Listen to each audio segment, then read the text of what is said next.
Ever since I read a quote from Dave Filoni about what characters we could be seeing in The Mandalorian, and if any came from his animated series, I couldn't help but speculate on who they may be.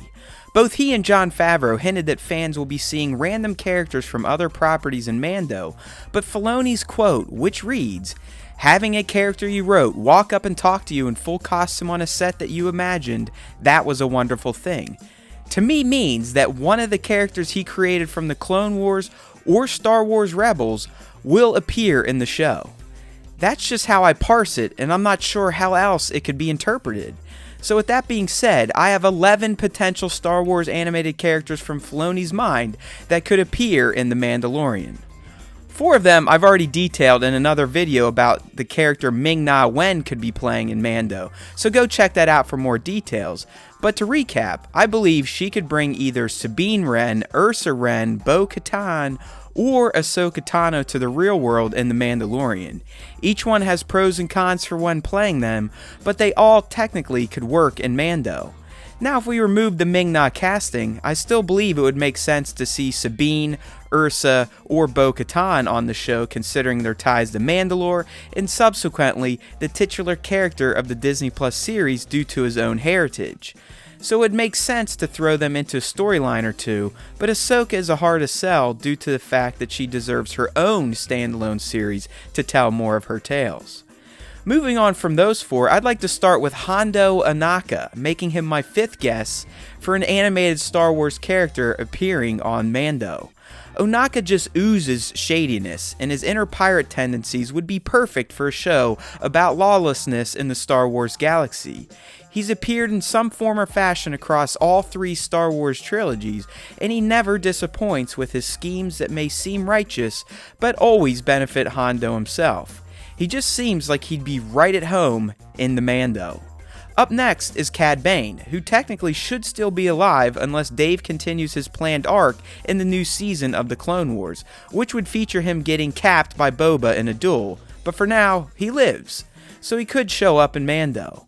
And what better character than a deadly bounty hunter to appear in a show about deadly bounty hunters?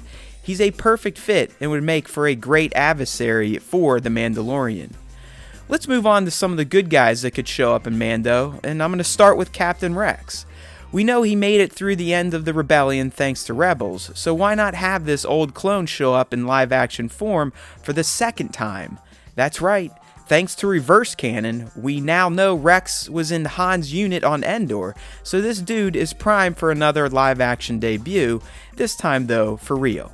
He'd make for a fun cameo if he and Cara Dune link up again considering her ties to the rebellion.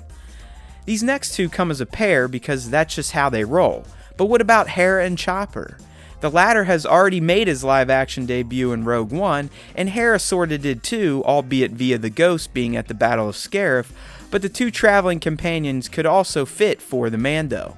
They both at least made it past the Battle of Endor, so there's a great chance they could be part of a New Republic-centric episode, if we get any, that feature the fledgling government in Mando trying to do its thing. Or maybe they went off on their own, and through Cara, we link up with them again to help her and possibly the Mando on a mission. Might as well stick with the Rebels cast and rattle off Zeb too. He and Calais were last seen heading to Zeb species' new homeworld, so they would definitely be alive during the Mando's timeline, and having an alien character like Zeb in live action would look dope AF. I feel like out of all the Rebels cast members, Zeb was the least explored, so he seems ripe for stories in another property, making him a fun fit for the Mando. Finally, there's Calais, the Imperial turned Rebel spy who helped to ultimately bring down the Empire. While he was last seen with Zeb at the end of Rebels, his dual past bodes well for use in The Mandalorian. Calais could be someone former Imperials are looking to get revenge on, so those angles could be explored as side stories in The Mandalorian, or he could just be out and about trying to help the New Republic restore order in the Outer Rim. Either way, he would work as a character in The Mandalorian. As could all the ones I mentioned, and while they may still be too popular or not too back of the cantina enough, they would all pay off on Filoni's quote from earlier.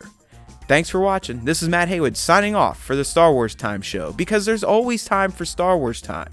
And remember, if you listen to the Star Wars Time Show, the Force will be with you, always.